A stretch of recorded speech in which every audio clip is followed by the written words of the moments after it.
भागवत कथाएं भी करती हैं। देखिए, क्रोध एक ऐसी चीज़ है कि अगर क्रोध तो आएगा, अगर आप सम्राट हैं तो क्रोध आएगा जी। अगर आप छात्र हैं तो क्रोध आएगा, अगर नौजवान है तो क्रोध आएगा। लेकिन आप, मैं अक्सर आपको सुनता हूँ, आप कहते हैं नहीं, क्रोध नहीं। तो क्या श्री कृष्ण क्या क्या कहता है कृष्ण दर्शन इस पर, क्रोध पर? श्री कृष्ण तो देखिए, उनका जीवन तो मुस्कुराहट पर ही बीता है। कहते ना, जिसके हाथ में सुदर्शन चक्र था फिर भी वो मुरली बजाता था।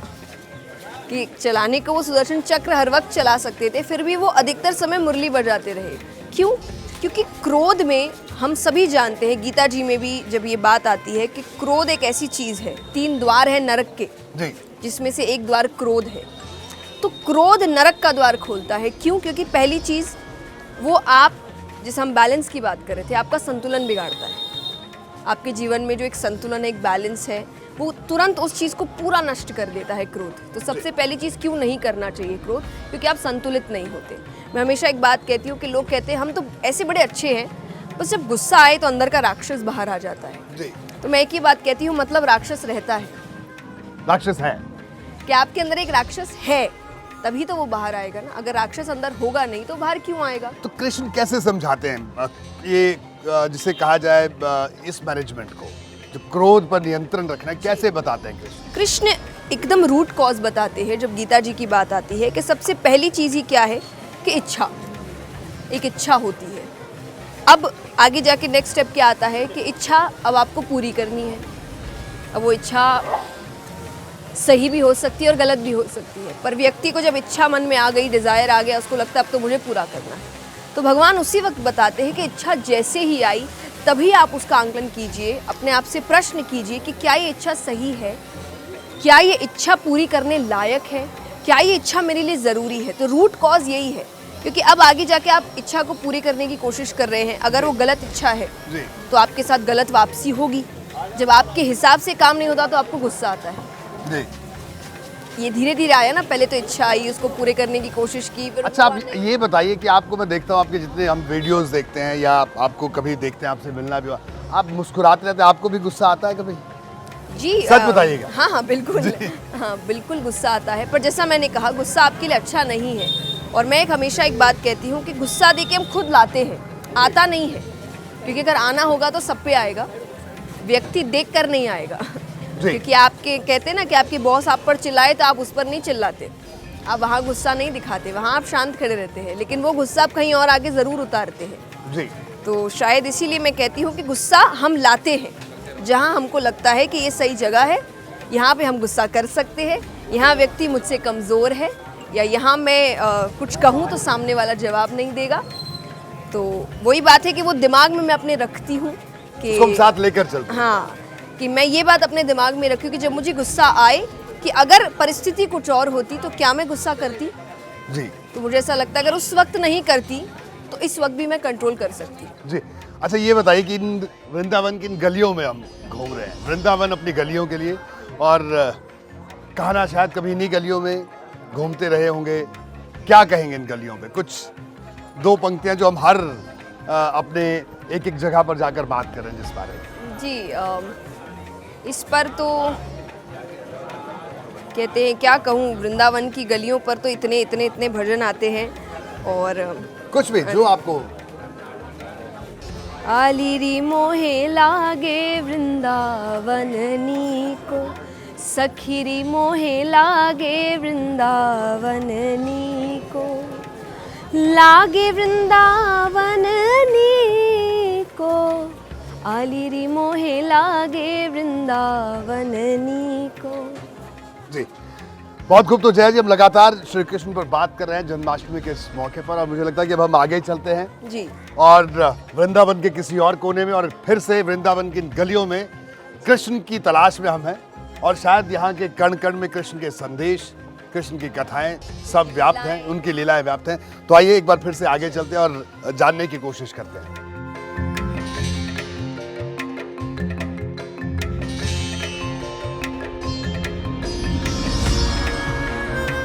तो हम वृंदावन की गलियों में लगातार घूम रहे हैं, और जया जी हमारे साथ लगातार मौजूद हैं। जया जी, अभी तक हमने कृष्ण के जीवन की कई बातें की, कई पहलुओं को हमने जाना, दूरदर्शी कहते हैं कृष्ण को, और कहते हैं कि जाहिर सी बात है, हम भी बचपन से घर वाले कहते हैं दूरदर्शी बनो, दूरदर्शी बनो। तो क्या है ये दूरदर्शी बनो, अगर आम भाषा में दर्शकों से कहा जाए? आम भाषा में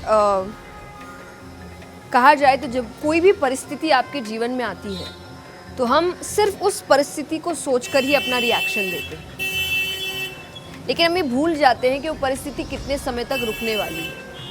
क्योंकि अगर आपका रिएक्शन भविष्य को सोचकर या ये परिस्थिति कितने समय तक रुकेगी ये सोचकर हो, तो आपको पता चलेगा कि चाहे वो गुस्सा है, चाहे वो डर है, चाहे वो नाराज़गी है, चाहे वो उदासी है, वो हर चीज़ आधी हो जाएगी।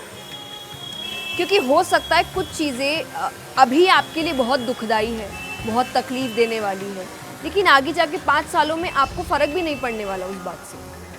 लेकिन हम उस वक्त भूल जाते हैं ये चीज़ कि परमानेंट क्या है और टेम्पररी क्या है। तो भगवान हमेशा आपको ये सिखा रहे हैं कि तुम चाहे संसार में रहो, अपना काम करो, संसार की हर चीज़ को अपनाओ, जियो उसमें, पर ये याद रखते हुए कि सच नहीं है ये परमानेंट, हाँ ये टेम्पररी है।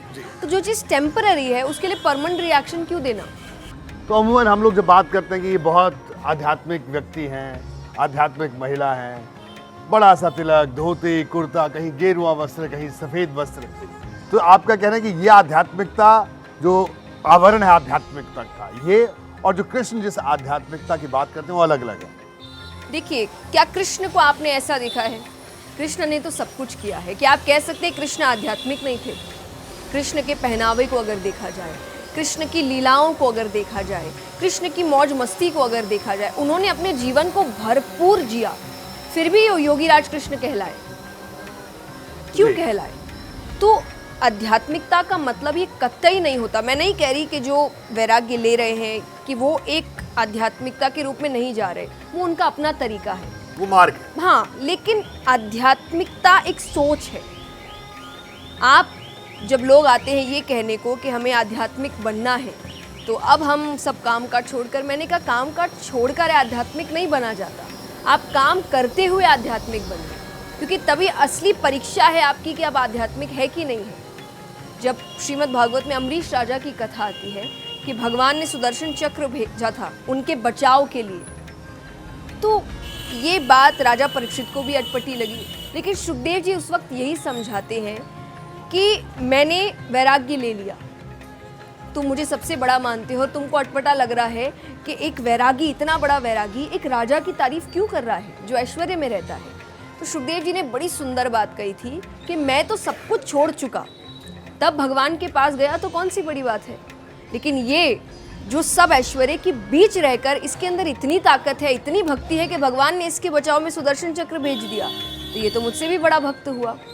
तो अम्बरीश राजा कौन है जो हम और आप आज हैं? अगर वो भगवान को ऐसे अपना सकते हैं तो हम भी अपना सकते हैं, वो आध्यात्मिकता को ऐसे अपना सकते हैं तो हम भी यहीं रहते हुए सब कुछ कर सकते हैं अपने जीवन में, हमें कुछ छोड़ने की और त्यागने की ज़रूरत नहीं है।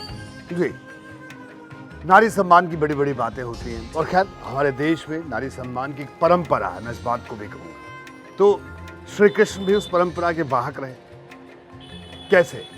बिल्कुल रहे। अगर आप श्री कृष्ण का कोई भी प्रसंग उठाइए, उन्होंने नारियों को हमेशा आगे रखा। सबसे पहली बात तो आप कृष्ण राधा नहीं कहते, आप राधा कृष्ण कहते हैं। आप नारायण लक्ष्मी नहीं कहते, आप लक्ष्मी नारायण कहते हैं। तो सबसे पहले भगवान ने हमेशा नारियों को आगे रखा।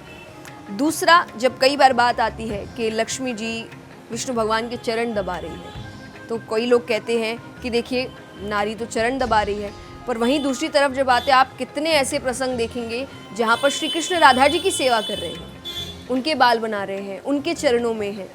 तो आप देखिए वहाँ पर उन्होंने हमेशा इक्वालिटी रखी है, उन्होंने कभी भी ये नहीं कहा कौन ऊपर है कौन नीचे है।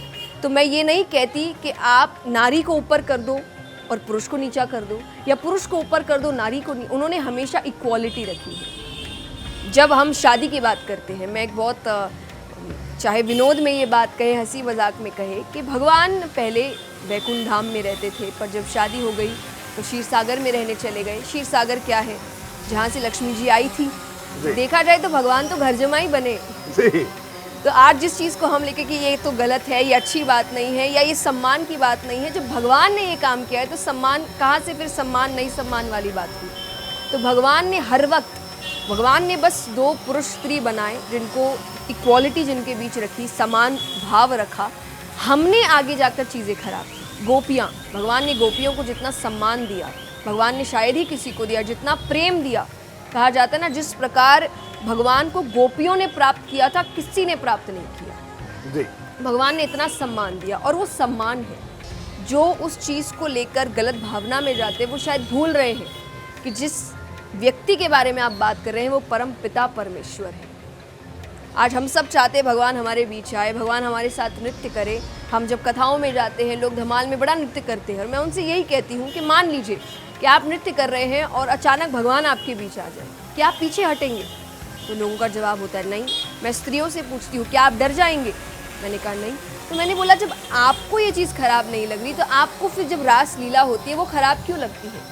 वहाँ आप गलत भावना क्यों लेकर जाते? वहाँ भी तो वो दो नाच रहे हैं जिसमें एक भगवान है, एक भक्त है, एक ब्रह्म है, एक जीव है जी। इनका मिलन हो रहा है। तो उसमें, लेकिन उसमें भी उन्होंने गोपियों को सबसे पहला स्थान दिया था। लेकिन गोपियाँ कौन थी? बड़े बड़े ऋषिगण थे जिन्होंने बहुत बड़ी तपस्या करी थी। तब भगवान ने उनको स्त्री के रूप में बुलाया था दूसरे जन्म में, गोपियों के रूप में, और कहा था जिस प्रकार मैं तुमको प्राप्त होऊंगा मैं किसी को नहीं दूंगा जी। तो भगवान ने, चाहे द्रौपदी जी है, चाहे सुभद्रा है, चाहे रुक्मणी जी है, चाहे गोपियाँ हैं, हर प्रसंग में बताया है कि नारियों का सम्मान कैसे करना चाहिए। और अगर सनातन धर्म की बात कहें और अंत में इस प्रसंग को ख़त्म करने में कहे तो हमने एक ही बात सीखी है कि सनातन धर्म में नारियों के सम्मान के लिए महाभारत हुई है। कि अगर नारी का सम्मान नहीं होता तो महाभारत का युद्ध हो जाता है। तो हम तो उस धर्म से आ रहे हैं, हम उस संस्कृति से आ रहे हैं कि नारी का सम्मान कितना ज़रूरी है। जी बिल्कुल जया जी, अब बिल्कुल हम आखिरी दौर में हैं और इस बातचीत को आगे भी हम जारी रखते हैं क्योंकि हम लगातार वृंदावन में जन्माष्टमी के इस मौके पर आपसे बात कर रहे हैं। तो ये चर्चा हमारी जारी है आगे भी।